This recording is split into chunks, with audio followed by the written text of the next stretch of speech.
o doutor Ezequiel Silveira e também a nossa secretária Jaqueline, que trabalham bravamente nesse atendimento aí das vítimas, das famílias. Agradeço o Otávio da TV Flórida, eu estou aqui no estúdio dele, esse estúdio maravilhoso. Hoje, quando eu subi a escadaria, eu lembrei da primeira vez que eu estive aqui, que foi quando nós viemos, no ano passado, fazer as primeiras denúncias internacionais. Cumprimos uma agenda aqui, ficamos 10 dias, fomos para vários lugares e protocolamos 100 denúncias de violações de direitos humanos na OEA também. Agradeço a equipe técnica, ao Coronel Gerson, ao Laudelino e ao Otávio, que estão no comando aí por trás desse trabalho. E nós teremos, então, uma divisão de 8 blocos. Serão o primeiro bloco, então, que está acontecendo agora, que é sobre as informações atualizadas da situação dos presos do 8 de janeiro. O segundo bloco com a doutora Fabiana Barroso, que vai tratar sobre as nulidades e irregularidades dos processos do 8 de janeiro. Ela vai comandar, ela e os demais convidados. O terceiro bloco é a jornalista Karina Michelin, também vai relatar as histórias dos presos do 8 de janeiro. O quarto bloco, quem comanda é o Paulo Figueiredo, vai falar sobre as investigações americanas sobre as eleições 2022 e 8/1. O bloco 5, o âncora é o jornalista Marco Antônio Costa, vai tratar sobre as denúncias internacionais e abusos de autoridades no Brasil. O bloco 6, o jornalista Coronel Gerson Gomes vai falar sobre os refugiados brasileiros no exterior. O bloco 7 também, o Alexandre Pitoli, vai estar trazendo o sofrimento físico e psicológico das famílias vítimas do 8 de janeiro. E o último bloco, o encerramento, com o jornalista Jorge Serrão, nós vamos estar trazendo parlamentares para falar sobre o projeto de anistia. Então, será uma tarde para que a gente possa trazer para a audiência a verdade do que está acontecendo desde o 8 de janeiro. E eu também quero dizer que essa camiseta que eu estou usando, quem me conheceu no início sabe que eu andava nos aeroportos, por todos os lugares, com essa camiseta. Eu fazia questão de responder o porquê do uso dela, porque eu usei hoje, porque me traz uma lembrança de por que eu entrei nessa causa. E logo depois eu atualizei essa camiseta com os 942 presos ilegalmente. Então, essa luta, ela começa por uma razão, mas não se trata apenas do meu pai, e sim da dor de tantas famílias e pessoas que estão sendo injustiçadas. E seguimos, Cris. Seguimos, é importante, vai ter bloco contando histórias em mais detalhes dos presos do 8 de janeiro. Eu mesmo fui uma das jornalistas que abriram espaço nos seus espaços jornalísticos, né, na época como colunista da Gazeta do Povo, para entrevistar advogados dos presos do 8 de janeiro nos primeiros meses, e depois, quando eles foram sendo soltos, naquela condição também terrível, né, da tornozeleira, coisa que não fazem nem para bandido que cometeu crime de fato, quando são soltos normalmente. Mas a gente começou a entrevistar também os presos do 8 de janeiro. Então a história do teu pai é uma entre centenas, né? E eu digo que são milhares as vítimas, porque nós já vamos atualizar os números, esse é o propósito do primeiro bloco, mas são milhares, são mais de 2.000 pessoas presas, perseguidas políticas ao longo desses 2 anos. O número está aumentando porque eles continuam indiciando pessoas que na época eles liberaram a título de direitos humanos, eram idosos, eram pessoas com comorbidades, estão todas sendo perseguidas, indiciadas, atormentadas, torturadas psicologicamente. Então não para. A perseguição do governo Lula e desse judiciário aparelhado por Lula e Dilma, que está por trás dessas nulidades jurídicas, dessa perseguição toda, continua. Mas vamos trazer para a tela, então, os outros 2 advogados aqui da ASFAV que vêm nos acompanhar nesse primeiro bloco, a doutora Carolina Siebra, a doutora Ezequiel Silveira, a quem eu já dou as boas-vindas. Vou deixar que vocês falem brevemente também aqui, participando desse primeiro bloco, e aí nós vamos juntos analisar esse relatório absurdo do STF, divulgado com os números absurdos, faço questão de adjetivar, atualizados das perseguições e prisões todas. Doutora Carolina, muito bem-vinda. Vou deixar você se apresentar brevemente, quem é você no contexto da ASFAV, quantas famílias você tem ajudado, dá um panorama aí para quem eventualmente não te conheça. Muito obrigada, Cris, agradecer aqui a sua ajuda, né, e todos os outros que estão participando por trás, né, dessa live construída por muitas mãos. Eu sou advogada da ASFAV, conheci a Gabriela vestida nessa camisa no presídio da Papuda. E desde então a gente vem caminhando juntas para lutar contra as arbitrariedades e ilegalidades que têm acontecido nesses processos. Hoje eu atendo em torno de 30 famílias e pela ASFAV a gente atende em torno de 300 famílias. Escutamos 430, Carol. 431 famílias. 431 famílias. Então, ao longo desse tempo, desses 2 anos, até dizer que a Gabi falou que a gente esteve ano passado nos Estados Unidos, mas a nossa primeira missão foi em 2023, né? Então, assim, o tempo passa muito rápido. A gente está nessa correria, nessa luta para tentar trazer de volta a legalidade no nosso país. Estamos juntas aí, vamos até o final. Obrigada, doutor Ezequiel, o outro combatente aí da busca por justiça para essas famílias, para esses presos políticos, também defende, né, alguns deles. Dá um panorama para nós, como é que está a situação dos seus clientes. Bom dia, boa tarde, Cris, boa tarde a todos que estão assistindo. É um prazer estar aqui com vocês, né, apesar de hoje ser um dia triste, né, a gente não tem nada que celebrar. Ano passado o ministro Alexandre de Moraes até falou que quem celebrasse o 8 de janeiro seria punido e tal, e a gente fez a super live, e na manhã seguinte, 2 horas depois, a Polícia Federal foi na casa da família da doutora Gabriela, e a gente continuou do mesmo jeito. Estamos aqui, continuamos trabalhando, porque é difícil ser intimidado quando você está fazendo a coisa certa. E é assim que a gente tem procurado trabalhar. Obviamente não estamos aqui comemorando nada, pelo contrário, estamos lamentando essa situação. Hoje pela manhã eu até falei com a dona Jane, esposa do Clezão, falei para ela, eu amanheci mal, falei para ela, eu acredito que a senhora não tenha amanhecido bem também hoje, porque é o dia que marca o início dessa história tão triste que vocês estão vivendo, mas hoje é um marco, mais um marco nessa história que nós estamos tentando construir para sair dessa situação. E esse é o propósito dessa live, é antagonizar essa narrativa que esse consórcio entre o Supremo Tribunal Federal e o governo Lula e parte da imprensa, né, estão tentando. Eu acabei de entrar aqui no YouTube, tem várias lives aí que estão comemorando o Dia da Democracia, né? A gente está lamentando a destruição da democracia pelo Supremo a pretexto de defendê-la, né? Então, a gente agradece a todos que estão assistindo e convidamos para que fiquem aí até o final. Lamentamos não poder convidar mais gente, né? 8 horas parece tanta coisa, mas aí quando você vai encaixando as pessoas, aí falta espaço. Mas a gente também quer parabenizar a todos aqueles advogados, profissionais, jornalistas, influenciadores que estão aí trabalhando em prol dessas pessoas, porque não são poucas pessoas, é muita gente que tem trabalhado, dado do seu tempo, do seu trabalho, para fazer com que essas pessoas saiam dessa situação, e a gente só tem a agradecer por tudo isso. Eu entrei nesses casos no dia 9 de janeiro, né, uma família me ligou para procurar um parente que estava desaparecido aqui em Brasília, e quando eu cheguei ali na academia da Polícia Federal, que vi aquelas 2.000 pessoas, a maioria idosas, chorando, orando, e outros cantando louvores ali naquele lugar, eu entendi que não se tratava de mais um trabalho, era uma missão, e a partir daí a gente entrou, encontramos a Gabriela Ritter, depois encontramos a doutora Carolina,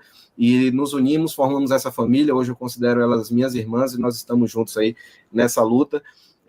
E aquela noite que a gente passou ali na academia da Polícia Federal, do dia 9 para o dia 10 de janeiro, foi apenas o início, e a gente, da mesma forma como entrou naquele propósito para tentar ajudar essas pessoas, não pretende sair tão cedo enquanto essa situação não for resolvida, e a gente só tem a agradecer por todo o apoio, por pessoas como você, Cris, que tem nos ajudado nessa missão. Então, muito obrigado a todos, tenham todos uma boa live. Obrigada, e eu estou aqui rapidamente olhando no meu canal, que também está transmitindo os comentários, agradecer a Ana Semin, jornalista, que também é uma guerreira dessa causa aí, de dar voz a quem não tem voz e lutar por justiça para quem não tem justiça. Tantos outros que estão assistindo aqui agradecendo, usam muito essa palavra guerreira, né, guerreiro, e a gente sabe que vocês são os primeiros, né, os advogados que correram lá para aquele... eu sempre menciono como campo de concentração, aquele campo de concentração da democracia relativa do Brasil. Inclusive, eu estava de férias na época, e a primeira pessoa que eu entrevistei foi o doutor Cláudio Caivano, que é um advogado também, que esteve lá nos primeiros dias, e o relato é sempre esse, né? Realmente remetia a um campo de concentração. O cheiro era calor de verão, e aquelas pessoas estavam num lugar muito abafado, pessoas de idade desmaiando. Tem relatos não confirmados, inclusive, de morte naquele local, né? A gente sabe que teve pessoa que precisou ser socorrida por ambulância. Então, ali começou toda a tragédia brasileira. Se tem gente comemorando democracia em algum outro canal, né, doutor Ezequiel, é gente claramente adepta de tirania e de censura, porque não existe democracia num país onde há presos inocentes, sem direito à defesa. Vocês estão defendendo, mas sabem que o tempo todo eles sonegam defesa para essas pessoas, vocês mesmo como advogados, desrespeitados de forma reiterada, né? A própria PGR desrespeitada de forma reiterada. Não há democracia onde não há um Estado de Direito, não há democracia onde há imprensa livre e não há democracia onde há pessoas inocentes presas. E é tudo que existe hoje no Brasil, infelizmente. Mas vamos lá, vamos começar o nosso papo aqui, atualizando, porque eu acho que quem está nos assistindo quer muito saber, afinal de contas, até onde chegou essa ousadia dos tiranos brasileiros, né? Até onde chegou a perseguição. Eu vou pedir para o pessoal da técnica já colocar no ar aí, deixar a gente só do ladinho, o relatório do Supremo Tribunal Federal, que foi divulgado com muita pompa e circunstância, como se fosse uma prova de que a justiça existe no Brasil. Só pelo nome que estampa ali o relatório, a gente já sabe a farsa que é. Quando a gente começa a folhear, são 37 páginas com dados gerais sobre as prisões e processos do 8 de janeiro. Quando a gente começa a folhear, então a gente já vai para a próxima página, a gente vê lá os números, né? 898 réus responsabilizados criminalmente, sendo que desses, 371 com condenações criminais apenas privativas de liberdade, ou seja, prisão. 527 com aplicação de penas alternativas por terem realizado acordo de não persecução penal, ou seja, se renderam à pressão do Estado para que mentissem que cometeram algum crime e assim isentassem um pouquinho os tiranos do crime que eles estão cometendo. Nós vamos conversar sobre isso já já. Eu vou avançar mais algumas páginas, já abro para vocês comentarem, porque os absurdos são muitos e é importante que quem está nos assistindo tenha noção disso. Aqui na segunda página a tela está meio pequena, mas eles separam, e eu acho um absurdo o que está aqui nessa segunda página, eles separam os que são presos em flagrante, para dar a entender que houve prisões legais, porque a gente ouve falar, quem não entende do direito, né?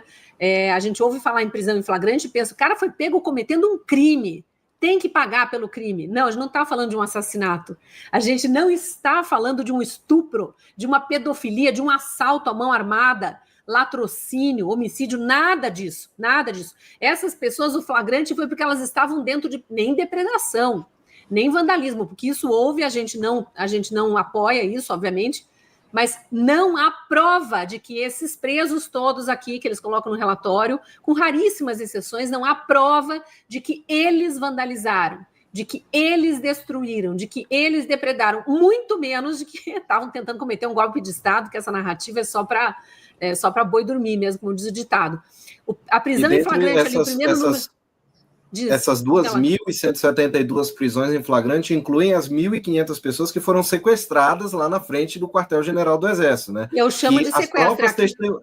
Exato, as próprias testemunhas de acusação, os policiais que efetuaram o sequestro, eu também não chamo de prisão, eles dizem que não havia ninguém cometendo crime ali, nós temos esses depoimentos gravados, e que não deram voz de prisão para ninguém, simplesmente sequestraram essas pessoas de lá da frente do quartel. Exatamente, aí já entra nos detalhes que no próximo bloco a análise jurídica ali, comandada pela Fabiana Barroso, vai esmiuçar que sem prisão em flagrante não podiam sequer estar presos, né? Muito menos sem cometimento de crime, mas sem prisão em flagrante. Mas eles dizem aqui nessa página, eu vou pedir que volte na página anterior ainda, eu não sei se você de casa está conseguindo ver, mas a gente amplia aqui o relatório e está vendo lá. O primeiro quadradinho ali é 243, tá? São 243 pessoas que foram presas no dia 8 de janeiro dentro dos prédios públicos e na Praça dos Três Poderes. Estar numa praça pública se manifestando não é crime. Não, bem grande, não é crime. Ninguém poderia jamais ter sido preso por causa disso. Estar dentro de prédio público é questionável, mas vamos lá. Por que o general G. Dias, que estava dentro do prédio público, não foi preso? Inclusive dando aguinha para vândalos de fato, porque os vídeos, os poucos que vazaram, mostravam vândalos de fato quebrando porta lá do gabinete do Palácio do Planalto, com o general G. Dias por perto, oferecendo água para eles. Nem os caras que quebraram o vidro estão presos, nem ele. Então, aqui também, esses 243 oficial que foram presos não são presos em flagrante. Diga lá, Ezequiel. Fotógrafo oficial lá, tirando fotos... Da Reuters, né? O fotógrafo vivo, da Reuters. Né? Mandando, posicionando lá para ficar uma foto bem bonita, então... Mostrando o resultado da foto para os vândalos para ver se eles tinham gostado. Ah, não gostaram, vamos fazer de novo, né? Aí o segundo desenho que tem aí nessa tela, 1929. Esse aqui é um crime, não dá nem para dizer que é ainda maior, porque são todos crimes homéricos, né? Mas são quase 2.000 pessoas, tá? 1.929 pessoas que diz o ministro Alexandre de Moraes nesse relatório, foram presas em flagrante pelos crimes de associação criminosa e incitação, entre parênteses, acampamentos ilegais em frente aos quartéis do Exército. Mentira! E aqui a gente pode dizer mentira com todas as letras, porque não é crime acampar em frente ao quartel do Exército. Não existe isso no nosso Código Penal. Me corrija se eu estiver errada, doutora Carolina. Tô vendo acenar com a cabeça. Esse aqui é o famoso dia da perfídia, né? Vamos falar desses 1.929 presos em flagrante também, começando pela Carolina. Vai lá, Carol. Então, Cris, é um absurdo quando a gente vê esses números aí, 1.929 pessoas, que a gente tem vídeos, inclusive, em que uma das manifestantes foi utilizada pelo Exército para falar em cima do carro de som, onde ela mesma afirma que ninguém pode sair do quartel se não for dentro dos ônibus. E aí, nesses casos, temos aquelas pessoas que chegaram ao quartel.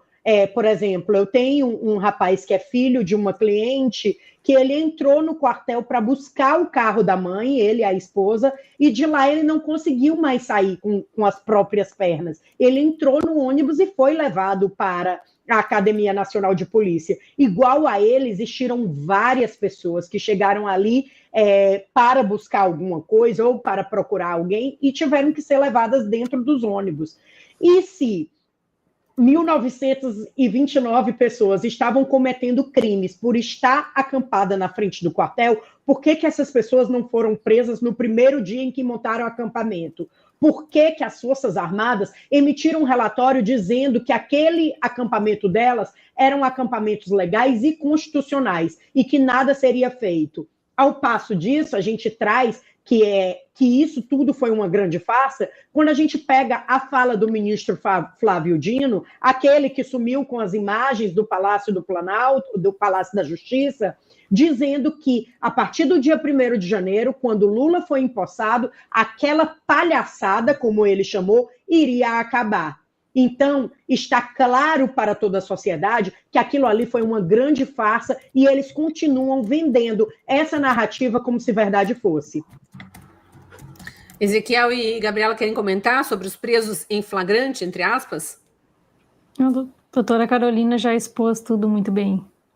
Então vamos voltar ali para... Só queria relatar um pouquinho, Cris, a respeito de como eles têm deposto nas audiências, né, as vítimas, né, eles contam como foi esse sequestro, né, a armadilha que fizeram, pedindo para que eles entrassem nos ônibus, ficaram 6 horas rodando dentro de Brasília, dentro desses ônibus, sem acesso à água, à alimentação, senhoras idosas tiveram que fazer necessidades ali na escadaria dos ônibus em movimento, tá? Quando chegaram na Academia da Polícia Federal, só forneceram alimentação no final da tarde. Nós, advogados, fomos impedidos de acessá-los até o final da tarde, já no início da noite, foi quando a gente conseguiu falar ali com eles. Ninguém sabia o que estava acontecendo, um verdadeiro caos. Então, se no dia 8 foi horrível a forma como aquelas pessoas foram presas ali, sendo que muitas entraram nos prédios a convite dos próprios policiais e não foi realizada qualquer individualização das condutas, como informam as próprias testemunhas de acusação, como o Major Eduardo Natali, que era o agente do GSI que estava ali dentro, no dia 9 foi ainda pior, porque eram pessoas absolutamente sem qualquer possibilidade de se defender contra o arbítrio do Estado que foi perpetrado contra eles naquele momento. Então, uma página muito triste da nossa história, tanto o dia 8, mas principalmente o dia 9 de janeiro. Exatamente, bem lembrado. Eu queria fazer 2 comentários de quem entrevistou, né? Muitos advogados, muitas famílias de presos políticos e muitos presos políticos, mais de 40 só no ano de 2023, início de 2024, ali pela Gazeta do Povo. Primeiro, em relação aos do 8 de janeiro, né? Lembrar que aquela quantidade de pessoas que estava ali na Praça dos Três Poderes estava absolutamente pacífica, tinha sido revistada por policiais antes de chegar à Praça dos Três Poderes, não tinha nenhuma arma em mãos, mas havia, sim, infiltrados com estilingues, bolinhas de gude, e alguns até que foram presos e depois soltos, sabe-se lá por quê, e nunca mais investigados, com armas brancas, né? Mas havia helicópteros, 2, da Polícia Militar do Distrito Federal e da Polícia Federal, jogando bombas sobre as pessoas que eram, em sua maioria, sim, idosos, alguns com alguma dificuldade de locomoção, e que não tinham para onde correr, que não para os prédios públicos. Estamos falando ali da Praça dos Três Poderes. E encontraram as portas abertas, em grande parte com os policiais legislativos, ou, no caso do Palácio do Planalto, estimulando que entrassem, até onde a gente sabe, para se protegerem das bombas, porque houve feridos, sim, por causa das bombas, e detalhe, tiros de balas de borracha sendo disparados, policiais dentro desses helicópteros mirando nas pessoas, o que é absolutamente ilegal. Então, se houve crime nesse dia, foi crime de abuso de autoridade já por parte de quem deu a ordem para esses helicópteros sobrevoarem e atirarem bombas e de quem atirou de fato contra os manifestantes. No dia seguinte, no dia 9, que é o famoso crime da perfídia, eles fizeram um cerco ao acampamento. Todos os presos relatam isso. A polícia militar conivente com a polícia do Exército, então houve uma perfídia por parte do Exército, a mando, a gente sabe, de alto comando, né? Não sabe exatamente quem, porque ou temos suspeitas, mas não podemos dizer os nomes aqui, mas enfim, o que se viu ali foram polícia do Exército, que tinha protegido esses manifestantes durante os 2 meses anteriores, porque eram pacíficos, sim, né? Cercando, mandando ir para os ônibus, aquela polícia militar não deixava eles saírem, então eles estavam encurralados e foram de fato sequestrados. E só uma analogia que eu gosto de fazer, doutor Ezequiel, o senhor estava falando, e eu lembrando aqui, quando tem um atraso de voo, qualquer um que já viajou de avião e passou por essa situação vai lembrar, fica aquele tumulto em torno da companhia aérea e todo mundo exigindo pelo menos um vale alimentação, já que vai ficar preso, entre aspas, ali naquele aeroporto. Os aeroportos são sempre longe do centro das cidades, né? Então as pessoas estão ali, muitas estão em trânsito, não estão nem na sua cidade de origem, não tem nem como voltar para casa, ou já deram, né, check-out no hotel, enfim, é um tumulto para pedir um vale alimentação. Essas pessoas que foram sequestradas pela Polícia do Exército e pela Polícia Militar do Distrito Federal no dia seguinte, no dia 9 de janeiro de 2023, ficaram presas dentro de ônibus, sem alimentação, sem banheiro, sem remédios, muitas pessoas doentes que precisavam dos seus remédios, né, numa tortura psicológica e sendo expostas ao ridículo e difamadas pela imprensa de aluguel, né, que propaga aí as verdades absolutas de Lula e seus comparsas.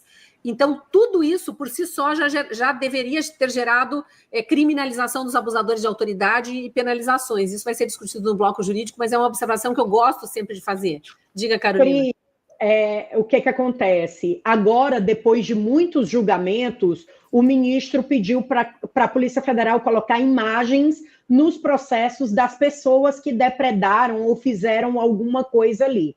E nessas imagens, a gente, é óbvio que ele ia colocar depois de condenar as pessoas, porque ali tem muita prova de que nada daquilo que ele diz aconteceu. E uma das imagens me chamou muita atenção. Quando a gente fala dessa questão dos helicópteros, e aí eu já faço um adendo, que se as pessoas lembrarem, o STF mesmo proibiu o uso de helicóptero em ações da polícia nos morros do Rio de Janeiro. Mas contra manifestantes está tudo bem, ninguém fala nada. E aí, enquanto esses helicópteros rodavam ali fora e jogavam bombas, as pessoas procuraram, de fato, se esconder. E isso é tão claro nas imagens, porque entram alguns manifestantes no Palácio do Planalto, de acordo com essas imagens que a gente tem, e todos eles ficam encostados no vidro, olhando lá para fora, como quem está olhando o que está acontecendo ali. E se eles fossem esses terroristas, não seria necessário que tivesse mais de um policial para levar todos eles para algum lugar, já que eles eram terroristas, estavam fortemente armados ali para dar um golpe de Estado, mas não. Por incrível que pareça, aparece um policial só e ele coloca todos em fila que vão para outro salão. O que mostra que essas pessoas, elas não eram pessoas agressivas e muito menos esses terroristas. A gente pode contar nos dedos aquelas pessoas que vandalizaram ali. Obviamente, se vocês querem acrescentar alguma coisa, vão falando aí, mas vou pedir para o pessoal da técnica trazer de volta a tela do relatório, só para a gente terminar essa página aqui. Então, eram 243 presos em flagrante dentro dos prédios no dia 8, mais 1.929 que foram presos em flagrante no dia seguinte, com essa mentira de que estavam em associação criminosa e incitação a acampamentos ilegais em frente a quartéis, não eram ilegais os acampamentos. Aí eles trazem mais 3 números ali, 775 tiveram o relaxamento do flagrante em virtude da idade ou comorbidades. Isso aqui já foi lá no ginásio, no campo de concentração, né, doutor Ezequiel?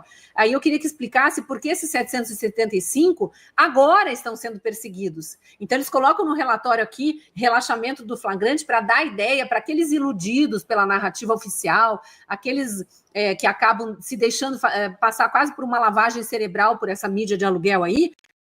Como o ministro foi bonzinho, ele dispensou 775 pessoas velhinhas, doentes, para que elas não sofressem ali, né? Não, elas continuam sendo perseguidas, convocadas e agora muitas já sendo processadas por um crime que nunca cometeram, não é isso, doutor Ezequiel? Exato. Sobre esse número, há diversas situações aí que a gente pode contestar. A primeira delas é que esse número aí, ele não se refere apenas às pessoas que foram liberadas ali na academia da Polícia Federal, mas as pessoas que foram liberadas após aquela audiência de custódia fake, que foi conduzida lá, que deveria ser conduzida em 24 horas, iniciou 4 dias depois das prisões, terminou 15, 20 dias depois, nos parece que jogaram os processos para cima e sortearam ali quem iria sair e quem não iria sair, porque houve várias pessoas idosas e com comorbidades que ficaram presas e outras pessoas saudáveis que saíram. Então não houve qualquer critério para o relaxamento dessas prisões, tá? E mesmo aquelas que foram liberadas, como você disse, na Academia da Polícia Federal, posteriormente foram intimadas e estão sendo investigadas pela Polícia Federal. Então, essa impressão... tem outro fato nesse número, é que são tantas informações que a gente vai lembrando que meu Deus, chega a dar essa revolta na gente. Parte desses relaxamentos de prisões, eu lembro de um episódio específico que foi no dia 8 de março de 2023, em que o ministro fundamentou essas prisões com base em ser o Dia da Mulher. Então, saiu lá no site do Supremo. Olha, hoje, no Dia da Mulher, o Supremo libera 200 e poucas mulheres. Assim, um completo absurdo, e eles têm consciência de que precisam fazer essa guerra midiática. Então, eles fazem mesmo propaganda com tudo isso que acontece. Então, aqueles fatos que você falou de exibir essas pessoas dentro dos ônibus como troféus, no próprio site do STF, além das notas, né, de culpa que foram entregues às pessoas naquele dia lá, que constava o crime de terrorismo, no próprio site do STF, durante meses, ficou lá, tantas pessoas presas por atos terroristas, tantas pessoas foram denunciadas por atos terroristas. E detalhe, depois, muito tempo depois, de a PGR ter oferecido diversas denúncias e ninguém foi indiciado por crimes de terrorismo. Ninguém foi denunciado, em hipótese alguma. E mesmo assim o STF ficou com essa narrativa. Eu quero só completar uma parte, Cris. Que acontece? Ele coloca 700 e poucas pessoas que tiveram relaxamento por comorbidades e idade avançada. Na verdade, as pessoas que saíram ali da Academia Nacional de Polícia por idade ou comorbidades, essas pessoas elas não saíram em relaxamento de prisão. Na verdade, elas não chegaram a nem responder um processo naquela época, nem ser, como se diz no popular, fichadas, né? Digamos assim. As pessoas foram liberadas ali e, posteriormente, ele chamou para que essas pessoas respondessem. Então, não se pode dizer que houve um relaxamento de prisão, porque o flagrante dessas pessoas não foi feito lá. Isso, a gente teve um problema aí, acho que com o sinal da doutora Gabriela Ritter, ela já volta. Vamos mostrar o relatório aqui de novo, porque nessa tela que a gente estava vendo tem 5 colunas ali, né? Ou 5 fileiras. A primeira é 243 presos em flagrante no dia 8, daí tem os 1.929 presos em flagrante no dia seguinte em frente ao quartel. Aí essa fake aí dos 775 com a prisão em flagrante relaxada. E total dos presos em flagrante, que é a próxima fileira ali, 2.172. Então, o total de pessoas, por isso que eu sempre falo milhares, Passou de 1 milhar, já pode colocar no plural. Então, são pelo menos 2.172 presos políticos no Brasil, só em relação ao 8 de janeiro. A gente tem que falar também que teve operações posteriores, que teve gente presa nos estados, que tem gente acusada de financiamento de um golpe que nunca houve, tem um monte de mentira e narrativa criada que levou mais gente para a prisão. Mas esses aqui são os números oficiais deles em relação ao que aconteceu no dia 8 e 9 de janeiro daquele ano de 2023. E no final, ali, o último número... Então, como eles são bonzinhos, né? 1.397 flagrantes foram convertidos em prisão preventiva, porque eram pessoas muito perigosas, então eles tiraram do convívio da sociedade pessoas que poderiam provocar crimes hediondos. Não, estou sendo irônica, tá? Contém ironia. Vamos passar rapidamente pelas outras telas aqui, é muita coisa, a gente já caminhou aqui para 40 minutos de live, mas é só para dar uma noção para o nosso espectador aqui do porquê que a gente teve que desmembrar essa live em vários blocos para depois ir tema após tema mostrando os absurdos dessa farsa criada pelo governo Lula, pela Polícia Federal do Flávio Dino e pelo ministro Alexandre de Moraes. São os três grandes protagonistas de tudo isso, vários outros aí implicados também. Ali vem, dados gerais, tem esse gráfico de pizza, né? Investigações instauradas. É de novo para espalhar essa narrativa de que a nossa justiça existe. É a tela anterior, tá? A das investigações instauradas. Não, acho que você já avançou muito aí. A primeira tela de gráfico de pizza, ela é toda azul clara, só com uma pontinha lá. Diz que tem, aquela pontinha lá, que é um azulzinho mais escuro, diz que tem 15 inquéritos. 15 inquéritos para investigar um crime que não existiu. O que teve ali foi depredação de patrimônio público. É só isso. Só isso que existiu. E muitos dos vídeos que eles não deixam mostrar, mas que foram divulgados, inclusive a Auriverde hoje mostrou os vídeos do jornalista conhecido por Didi Red Pill, que estava na cobertura naquele dia, e de fora mostrou muita coisa. Um dos vídeos mostra que os vidros começaram a ser quebrados quando as bombas começaram a estourar. Tinha bombas de gás lacrimogêneo sendo soltadas dentro do Congresso. Não tinham manifestantes ainda dentro do Congresso, oficialmente não. As portas ainda não tinham sido abertas, porque, vamos lembrar, as portas foram abertas. Eles entraram, muitos a convite de policiais legislativos que estavam lá chamando para dentro. É por isso que parece emboscada, e muita gente fala em golpe, sim, dado pelos agentes do Estado. Mas vamos lá, estava estourando já o vídeo do Didi lá fora, mostrando os manifestantes lá fora, apenas subindo a rampa, já tem o áudio de bombas explodindo lá dentro, ele vai narrando, e lá dentro mesmo, a gente começa a ouvir barulho naquele momento a gente começa a ouvir barulho de vidro quebrado, para as pessoas respirarem. Você não solta gás lacrimogêneo num ambiente sem ventilação, as pessoas morrem. Seria o Estado não só cometendo esse absurdo, mas matando pessoas, inclusive os policiais legislativos.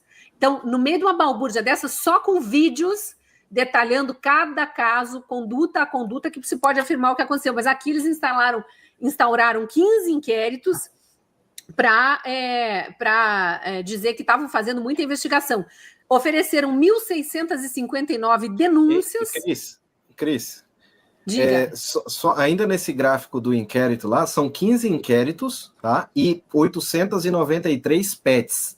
O que é uma PET?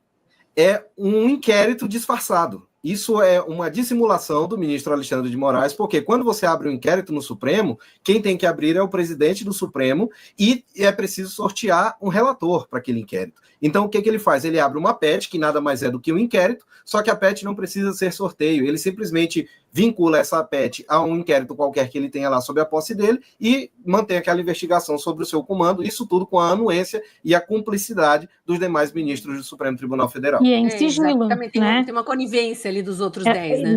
Normalmente são sigilosas.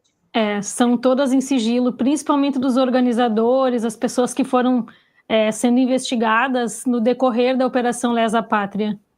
O que isso aí é passível de nulidade, né? Depois do bloco jurídico eles vão analisar mais a fundo, porque é tudo muito absurdo. E assim, Cris, se, por exemplo, alguém de nós estiver respondendo a uma dessas PETs, se a gente procurar ali no sistema, a gente não sabe que está respondendo por elas serem físicas e sigilosas. Até para que o advogado tenha o direito a ter esse acesso, ele tem que pedir ao ministro Alexandre de Moraes. Então, assim, não tem como a gente saber se a gente está sendo investigado ou se algum cliente nosso está sendo investigado por alguma coisa, porque isso fica a critério do ministro Alexandre de Moraes. Então, voltando ao gráfico de pizza, lá são 15 inquéritos, 893 dessas PETs, esses processos em paralelo aí, que são uma camuflagem para fingir que não estão investigando, mas estão investigando. Ali vem embaixo os relatos, né? Denúncias oferecidas, 1.659. Denúncias recebidas, 459 no inquérito 4922, que é do dia 8 de janeiro, 1.093 do inquérito 4921, que é do dia 9 de janeiro, em fase de recebimento, 107, ou seja, eles continuam perseguindo mais pessoas. Investigações em andamento, 485, eles continuam pressionando, investigando, aterrorizando mais pessoas. Arquivamento por ausência de justa causa, 34, essa aqui era aqueles casos absurdo do absurdo, tipo morador de rua, autista, enfim, outros tantos injustiçados que não nesse balaio. Vamos passar rapidinho para os outros gráficos de pizza aqui. Medidas cautelares deferidas, aí vem lá uma série delas. No próximo gráfico, ações penais instauradas. É tudo ali para fingir que a justiça trabalha com muito rigor, né? A gente sabe que é tudo para endossar a farsa do golpe que não existiu. Aí vem os dados gerais lá com os crimes graves, aí colocam tentativa de associação ao Estado, de abolição do Estado Democrático de Direito, golpe de Estado, dano qualificado, enfim, assunto para o próximo bloco, a baboseira jurídica toda. Tem várias outras páginas que vão esmiuçando isso aqui. Aí, mais para frente, vai passando aí só para a gente ver o tanto de narrativa oficial que existe. Aí tem os dados, acordos de não persecução penal, que é essa página aí que está no ar. Acordos de não persecução penal, homologados em condições judiciais de execução. Tem 527. Eu acho importante a gente falar um pouquinho disso, embora o bloco jurídico vá falar também, porque aqui tem um outro crime, para mim, muito explícito de abuso de autoridade, que é torturar pessoas psicologicamente de uma forma tão intensa que elas aceitam dizer que cometeram crimes que não cometeram, para tentar preservar as suas famílias e um pouquinho da sua liberdade. Querem falar, Gabriela e Ezequiel? Ladies first, Carol. Pois é, ele acha que construir esse relatório, como o gabinete dele construiu, vai tornar uma mentira verdade, né? Vai tornar dados tão ilegais em legalidade. E isso não é o que acontece. A gente sabe que a grande maioria desses processos, eles estão à margem da legalidade, de forma que as pessoas não têm ampla defesa e contraditório. Então, assim, os números, como diz aqui no Ceará, o papel aguenta tudo, né? Então, ele pode colocar no papel aí todas as mentiras que ele quer falar, que aí não torna verdade. O fato dessas pessoas terem reconhecido, né, não quer dizer que elas de fato cometeram, doutor Ezequiel. Exatamente. Exato. Sobre esses acordos, eu não julgo quem decidiu assinar. Eu acho que a pessoa viu ali a situação, cada um tem uma situação, então tem gente ali que precisava tirar a tornozeleira para poder trabalhar, sustentar a família, tinha gente ali que estava em vias de voltar para a prisão, sem saber quando sairia, porque assim, a situação é tão grave que as pessoas do inquérito 4921, tinha pessoas que a gente estava torcendo para ser condenada logo, porque se ela fosse condenada, ela não seria presa, porque os crimes eram menos graves. Então, a pessoa não podia assinar o acordo por alguma circunstância ali, então queria que pelo menos houvesse logo o julgamento do seu processo, e já há 2 anos aí esses processos e não andam. Agora, dadas as circunstâncias, houve gente que se viu obrigada a assinar o acordo, e não teve como.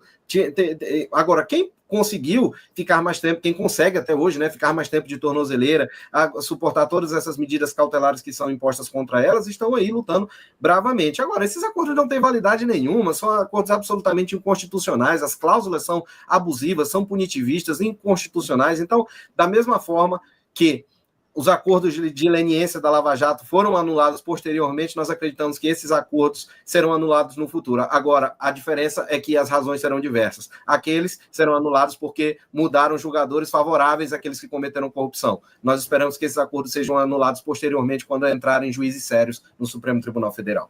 E sempre quando a gente faz essas comparações, é muito importante esclarecer que os acordos de leniência da Lava Jato foram confissões das empresas e dos empresários corruptos de que haviam, de fato, cometido crimes. Eles aceitaram, eles propuseram, eles falaram junto do Ministério Público e da Polícia Federal espontaneamente. É muito diferente desses que foram torturados psicologicamente por meses Alguns tinham ficado presos, a maior parte deles tinham ficado presos, com suas famílias passando necessidade, depois foram soltos com tornozeleira, e aí, por essa pressão psicológica, essa tortura absurda, aceitaram dizer que tinham cometido os crimes que jamais cometeram. E aí também vai entrar mais em detalhes no bloco jurídico essa questão, mas além de terem que confessar crimes que não cometeram, eles são obrigados a centenas de horas de pagamento de serviço comunitário, dinheiro também, né? Já foram arrecadados aqui nesse relatório do Alexandre Moraes quase 1.800.000 reais de gente que não tem mais dinheiro nem para se sustentar.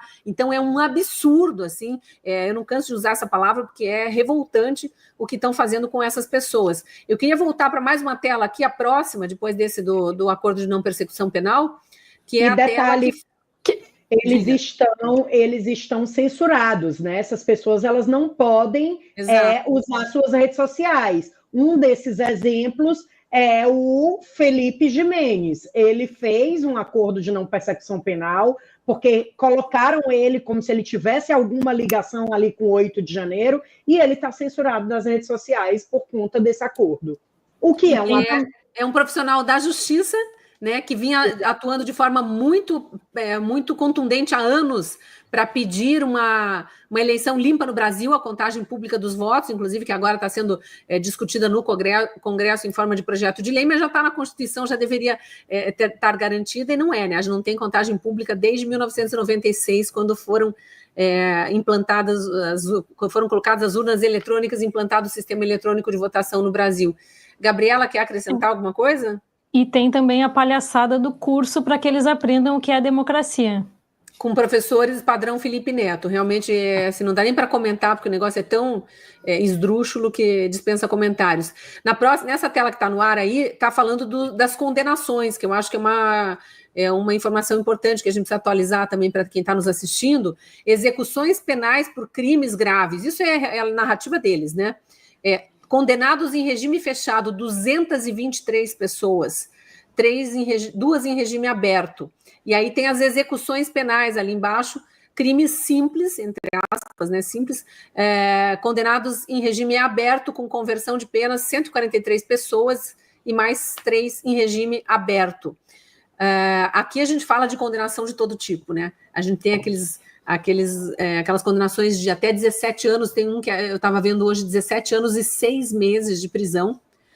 Tem casos emblemáticos, como o da cabeleireira que escreveu com batom lá na Estátua da Justiça, quer dizer, essa nem invadiu o prédio público, nem foi convidada e aceitou entrar em prédio público, não depredou nada porque pichar com batom. A própria Justiça já classificou como não. A gente teve o caso do incêndio da Estátua do Borba Gato em São Paulo, rapaz extremista de esquerda, foi preso, teve um escândalo dos petistas, Gleisi Hoffmann e Companhia Limitada na época, no dia seguinte ele foi solto. E ali tinha vídeos confirmando aquilo é depredação, né? Você pintar com batom um troço que na primeira chuva cai fora, ali já não está, né? Não precisa nem de sabão ali para tirar o que foi escrito na Estátua da Justiça, realmente não dá para dizer que é depredação de patrimônio, mas acho que vale um breve comentário sobre essas condenações, doutor Ezequiel. O que eu queria comentar sobre essas condenações é que a gente está olhando aqui números, né? E são pessoas, são seres humanos. São 223 pessoas que foram condenadas por crimes graves, que são esses crimes aí de penas de até 17 anos, que aí a pena vai variar de 14 a 17 anos com agravante de live. Se você fez live, aí é 17 anos. Se você não fez, é só 14. Se estava lá só no gramado, são 14 anos. Então, a gente, Cris, a gente visita essas pessoas, a gente vai lá na prisão, a gente fala com elas, a gente chora com elas, a gente fala com as famílias delas. E essas pessoas estão lá, muitas vezes, mais fortes do que nós, porque eles sabem que estão sofrendo uma injustiça e são inocentes. Então, assim, a gente não começou a advogar no 8 de janeiro. Então, eu já advoguei para pessoas acusadas de crimes horríveis, de crimes de tráfico, de crimes sexuais, e essas pessoas tiveram um tratamento mais digno da justiça do que estas pessoas que, em sua grande maioria, os réus do 8 de janeiro, as vítimas do 8 de janeiro, que são inocentes, não tiveram oportunidade de defesa e hoje estão lá encarceradas, junto com a massa carcerária, com outras pessoas que de fato cometeram alguns crimes e sofrendo, e as suas famílias aqui fora sofrendo. Então, assim, é uma lástima ter que conviver com tudo isso, mas que a gente tenha a consciência de que não são só números, são pessoas que estão sofrendo, e que este trabalho que nós estamos fazendo aqui, que muitas outras pessoas estão fazendo aí, é para mostrar para a sociedade que esses números são pessoas e elas precisam ter os seus direitos garantidos. Sim, a gente está caminhando para o fim da primeira hora de live aqui. Eu vou pedir para trazerem para a tela de novo, para a gente fazer um último comentário aqui em cima desse relatório absurdo, que depois segue por várias páginas mostrando como eles são eficientes, né? Em janeiro eles fizeram isso, fevereiro aquilo, e vão mês a mês ali descrevendo todos os trabalhos da justiça. Mas a próxima página, ela mostra algo que eu acho importante a gente trazer para atualizar, que são os crimes, as pessoas condenadas em regime fechado com trânsito em julgado e início de execução de pena, 71 pessoas. Tem trânsito em julgado que está foragido com pedido de extradição, mais 61. Tem trânsito em julgado foragido com pedido de prisão expedido, são essas 61 aqui. Condenados em regime fechado sem trânsito em julgado, tem 30 pessoas. Então, não transitou em julgado, mas estão condenados em regime fechado. É um absurdo isso aqui. Assim, e exibirem como troféu de novo, né?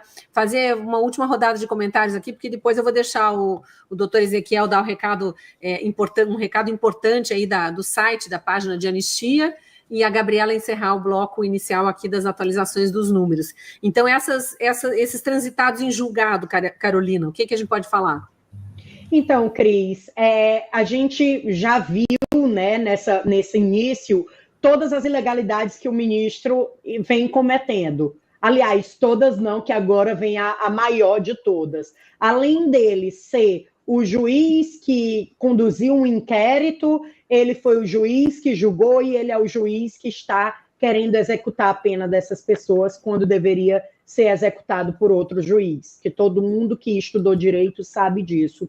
E nessa execução das penas, o primeiro que já passou para o cumprimento de pena, ele ainda não teve o seu cálculo homologado no seu processo, porque o gabinete do ministro não sabe fazer esses cálculos. Eles enviaram para os estados fazerem os cálculos para devolver para eles, para que eles possam executar. Então, essa pessoa já está há quase um ano presa na execução da sua pena, mas ele não sabe quanto tempo mais ele tem que ficar, ou se ele já cumpriu e já pode ir para o semiaberto, porque esse cálculo não foi homologado. E é isso que está acontecendo com outras pessoas. A gente vai trazer a questão dos cálculos para a progressão do regime.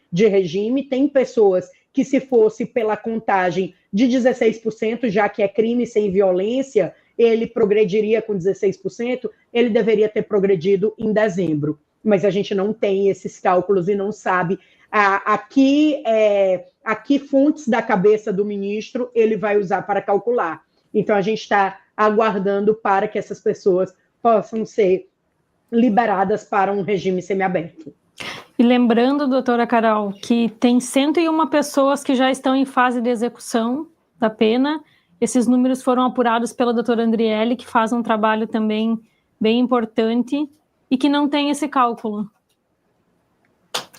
Certo. Ezequiel, vamos lá. A gente está encerrando esse primeiro bloco aqui dos números atualizados sobre quantos perseguidos, quantos presos, quantos condenados, e é importante a gente já antecipar, porque o último bloco dessa super live, lá das 9 às 10 da noite, né, quando a gente estiver encerrando, vai entrevistar os parlamentares, vai falar sobre o PL da anistia, como é que está esse processo, né, nesse ano legislativo que ainda não começou, né, eles estão em recesso, mas como deve começar essa discussão a partir de fevereiro.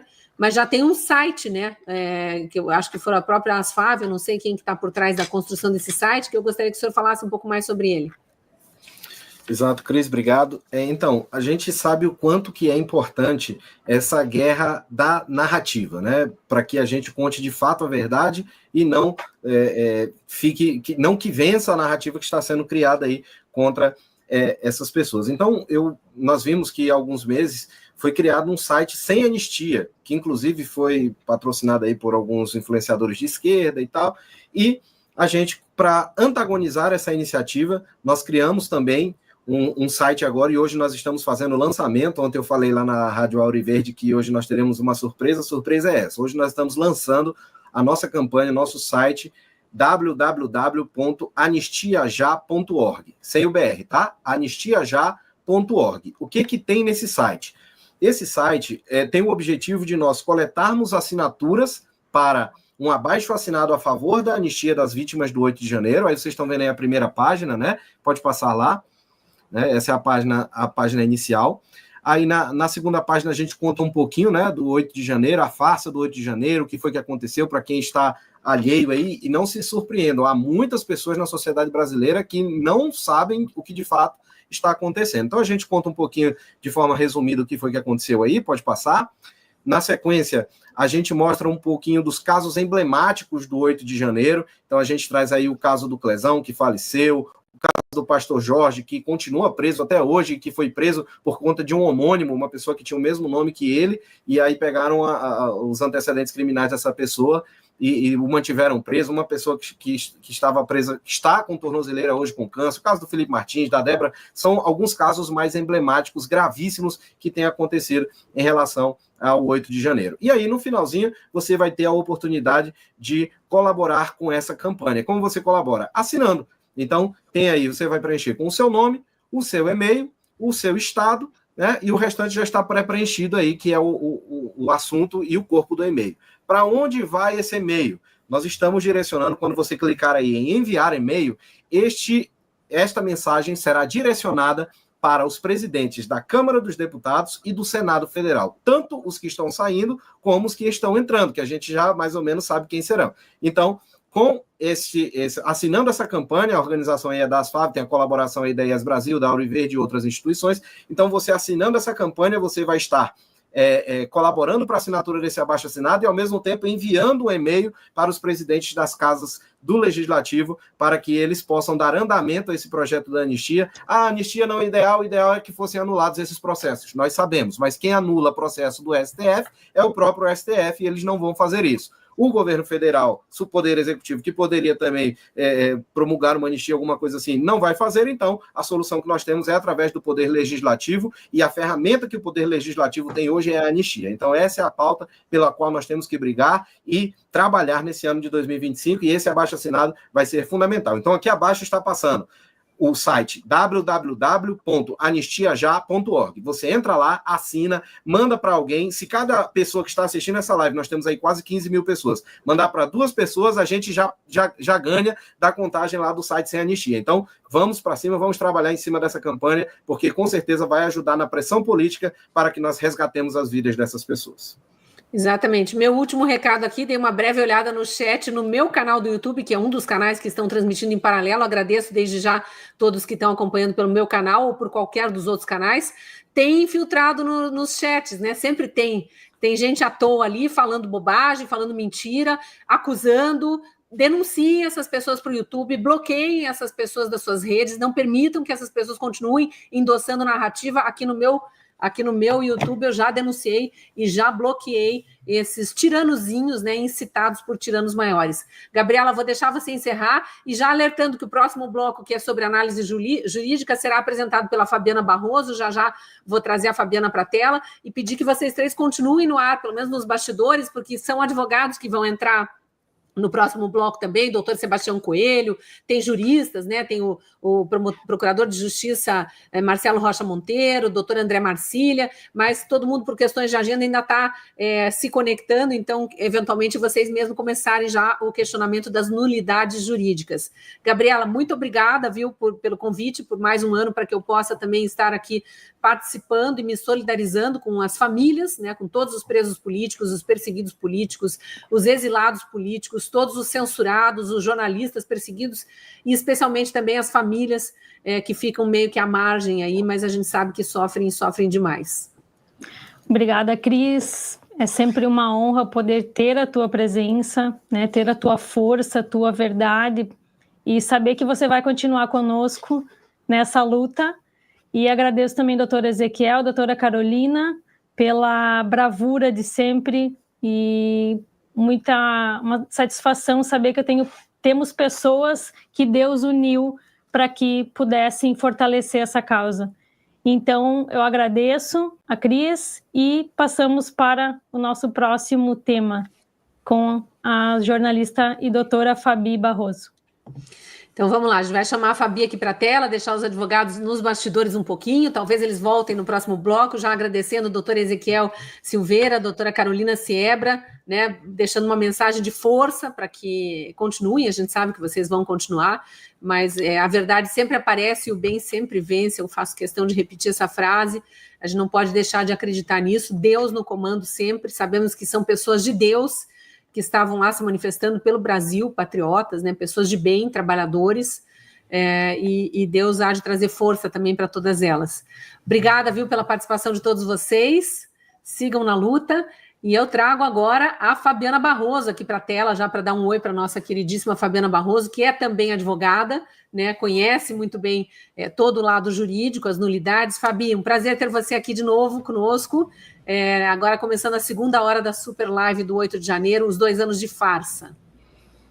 Boa tarde, Cris, boa tarde aos demais advogados, Ezequiel, Carolina, a todos que estão nos acompanhando hoje. Nós sabemos dessa luta e para falar um pouquinho sobre direito, a gente precisa apontar algo, já entrando na questão da live mesmo, que a esquerda pegou para si, mas não é uma pauta dela, né? É um negocinho chamado direitos humanos.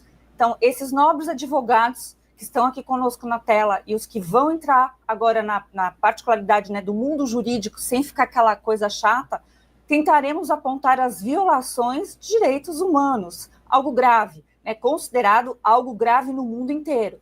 Então, acho que não é difícil, né, qualquer pessoa que já tem boa intenção já sabe das violações, que não tiveram o devido processo legal, isso já é o bastante, não é mesmo? E para trazer mais denúncias, e para quem não acompanhou essa primeira hora de live, eu recomendo que foram trazidos números assustadores, né? Números assim arrepiantes, números de vidas destruídas e números também que não foram corrigidos, né? Como irão corrigir, se é que é possível?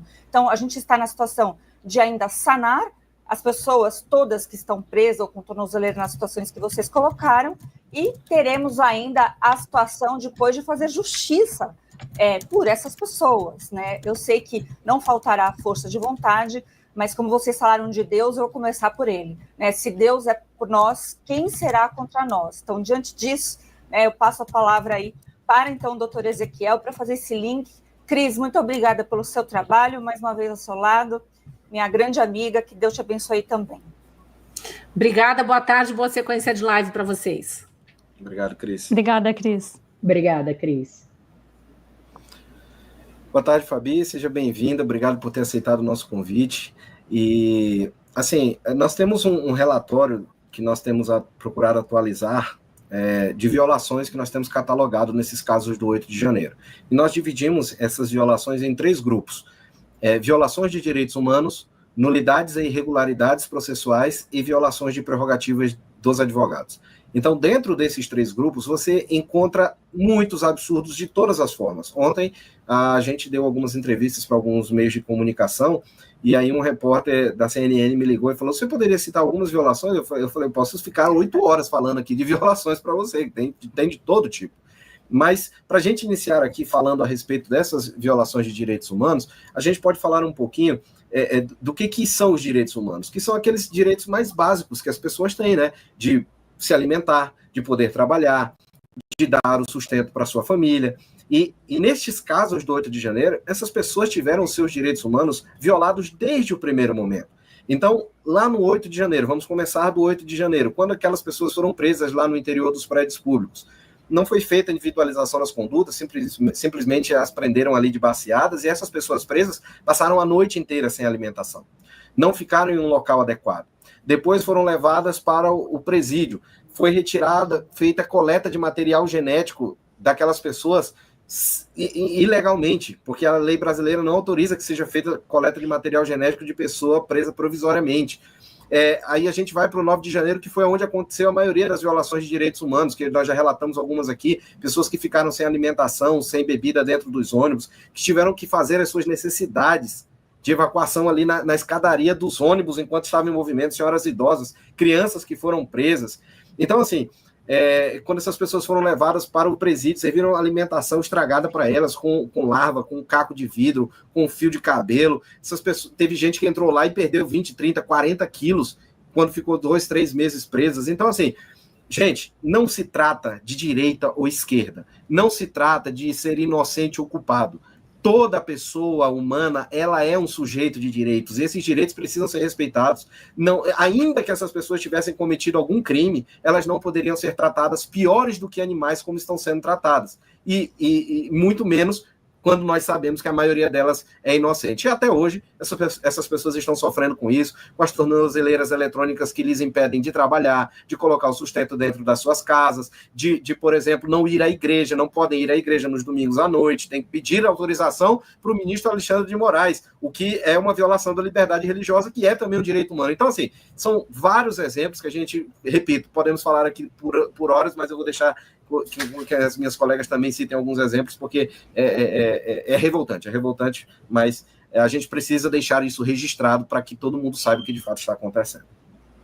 Fabi, eu só gostaria de agradecer por ter aceito o convite e dizer que eu estou saindo porque tem uma pessoa muito importante, que é uma referência para mim, que está entrando, e é o desembargador Sebastião Coelho. Então, obrigada a vocês por terem aceito essa empreitada conosco, e uma boa live para vocês.